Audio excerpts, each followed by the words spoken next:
Quem vai compor a mesa na segunda comunicação é o Dalai Tagares. O título é a desnarrativização do mundo e o desencantamento ambiental.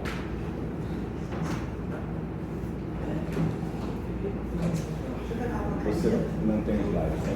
Tem slide.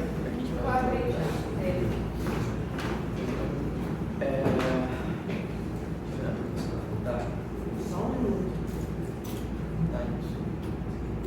É bom que dá tempo para ela relaxar, se acomodar. Caneta, eu tô aqui nervosa para botar. Já sabe que tem pergunta depois, né? Sim. Gente, boa tarde. Meu nome é Dalai, eu sou orientando também do Leandro Chifarese, sou mestrando em filosofia aqui pela Rural, e também trabalho com Byung-Chul Han, que é o meu autor de referência. E hoje eu vou falar um pouco desse processo, né, da desnarrativização do mundo e o desencantamento ambiental. Assim, a priori, eu queria dizer que essa minha comunicação, ela é parte desse meu trabalho em progresso, né, desse trabalho que eu já venho atuando ao longo do mestrado, um pouquinho antes, eu comecei esse trabalho antes.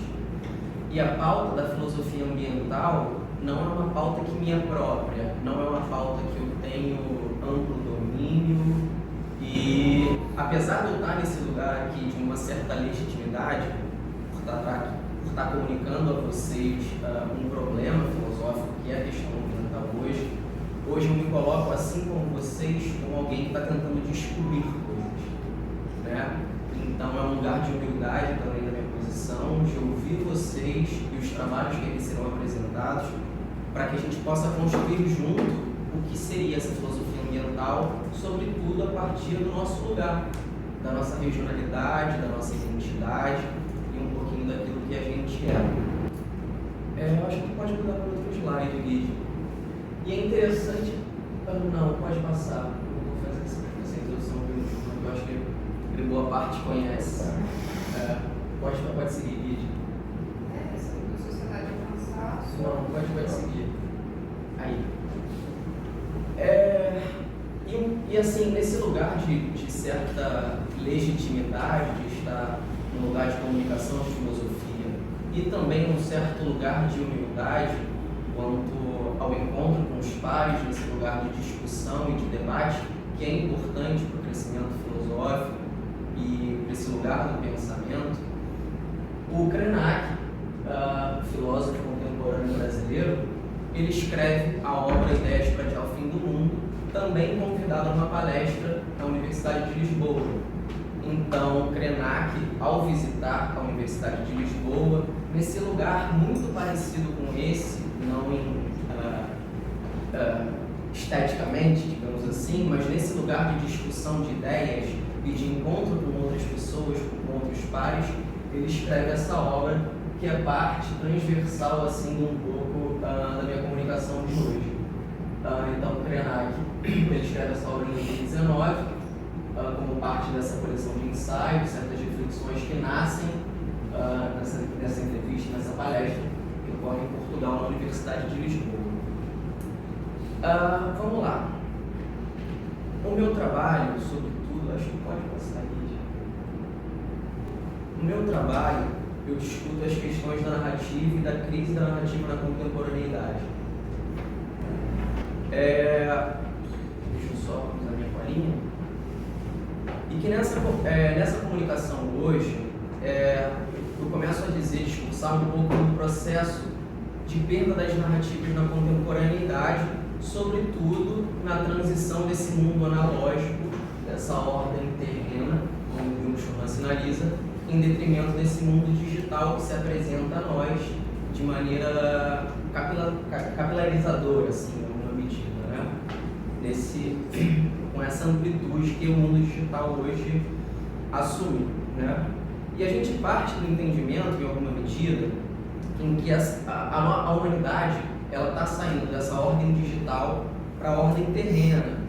E Byung-Chul Han acredita que esse momento de transição do analógico para o digital faz com que a gente perda algumas capacidades de possibilidades significativas de experiência no mundo. contato com a terra, com a obra Louvor à Terra que ele sinaliza. Isso, dentro desse lugar de pesquisa, a gente vai chamar de desnarrativização.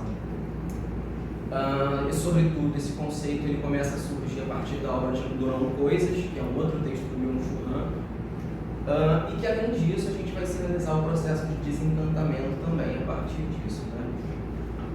Aí a citação é a seguinte, se vocês puderem me acompanhar.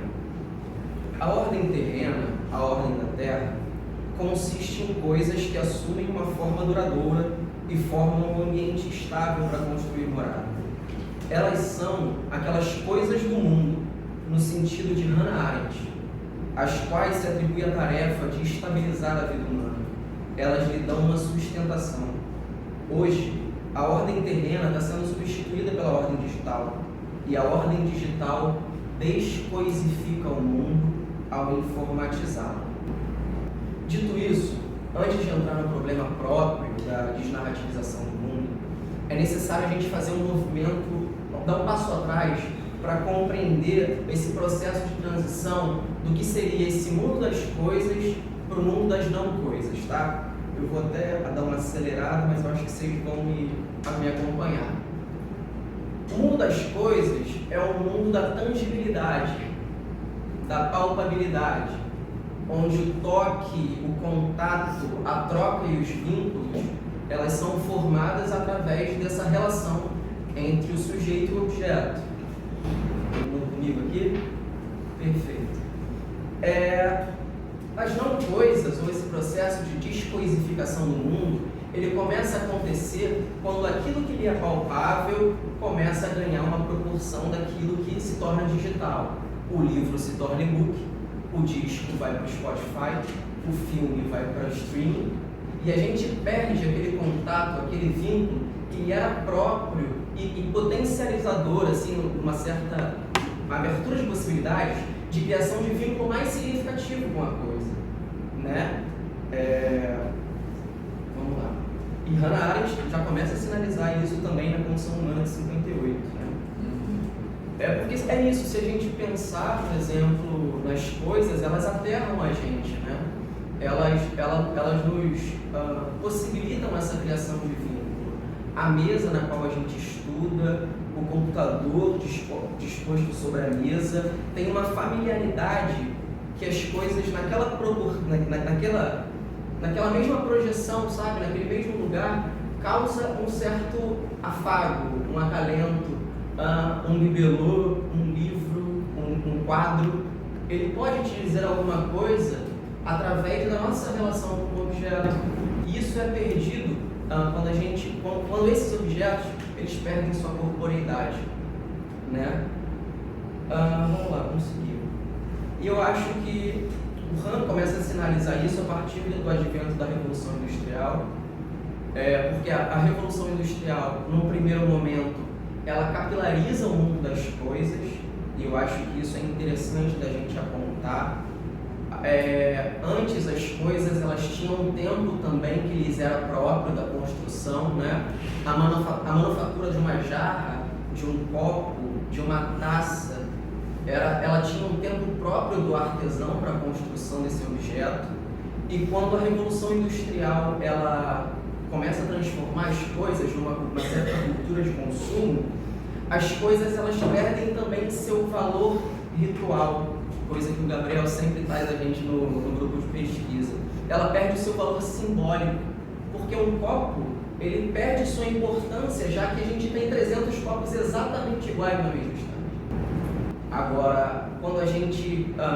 e essa coisa do objeto manufaturado, que leva tempo, a gente cria um certo vínculo, um certo apego, uma certa conexão que foi se perdendo a partir da Revolução Industrial e que isso se intensifica a partir do mundo digital, né?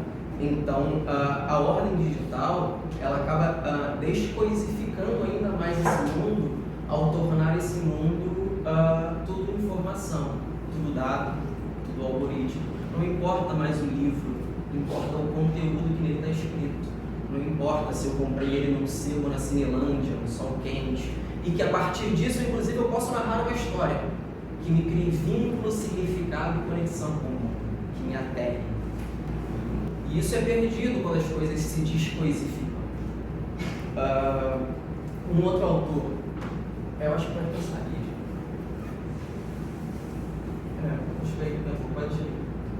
Um outro autor que é muito importante para Byung-Chul Han e que vira e mexe, ele é atravessado na minha pesquisa, é o próprio Heidegger. É um cara extremamente difícil de trabalhar, mas o Leandro está me ajudando nesse projeto, nessa empreitada, e que é necessário, inclusive, Heidegger ele é muito trabalhado nas obras de Byung-Chul Han justamente por essas questões que beiram um certo lugar de se aterrar ao mundo, de criar significado e de ser no mundo. E essa citação é um pouco reflexo disso. E a citação diz o seguinte, abre aspas: quando as narrações elas nos ancoravam no ser, ou seja, quando elas nos atribuíam um lugar e transformavam o ser no mundo em um estar em casa, dando à vida significado, apoio e orientação, isto é, quando a vida era um narrar, não se falava em storytelling ou em narrativas. Nessa citação, acho que a gente pode discutir 3 aspectos que são interessantes.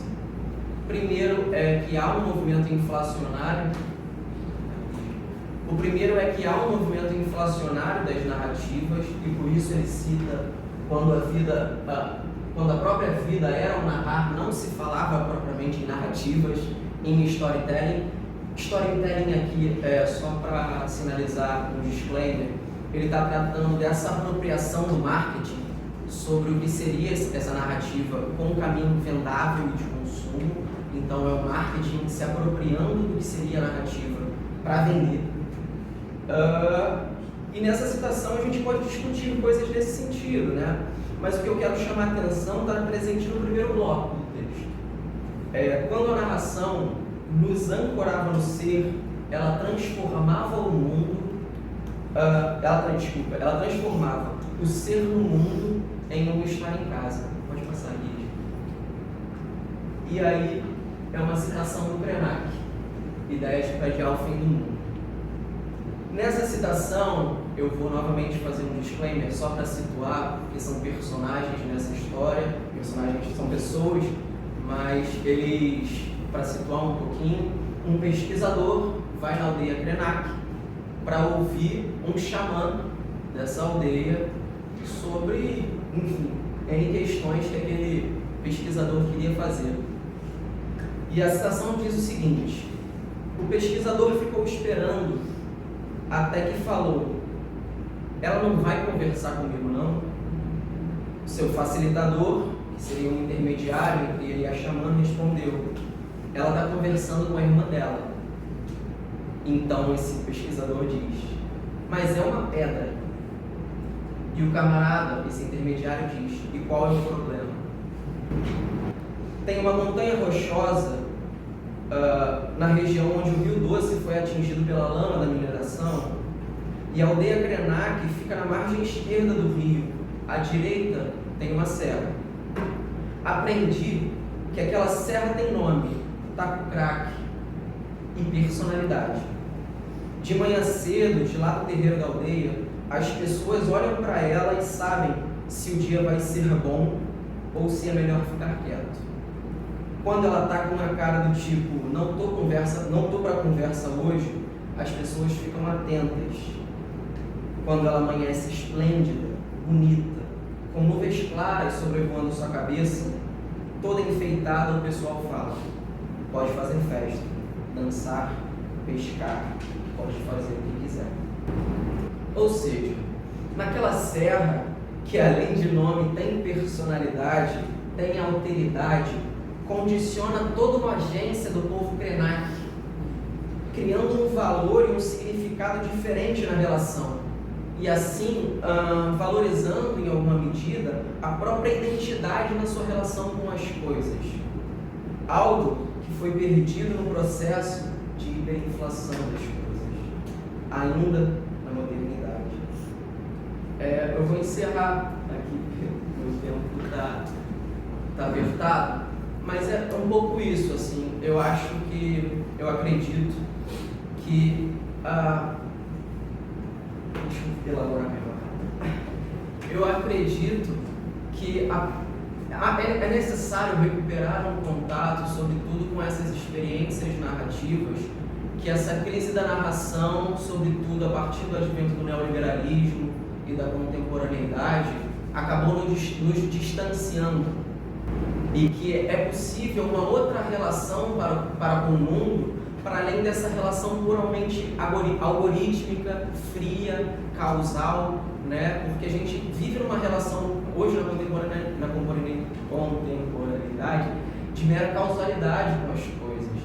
E é possível, a partir de um lugar de riqueza de experiência, e aí eu acho que a gente pode lembrar Benjamin nesse caso, que é possível recuperar outras formas de vínculo, que podem ser enriquecedoras com a natureza, com as coisas, na nossa própria relação, para além de uma relação de troca puramente causal.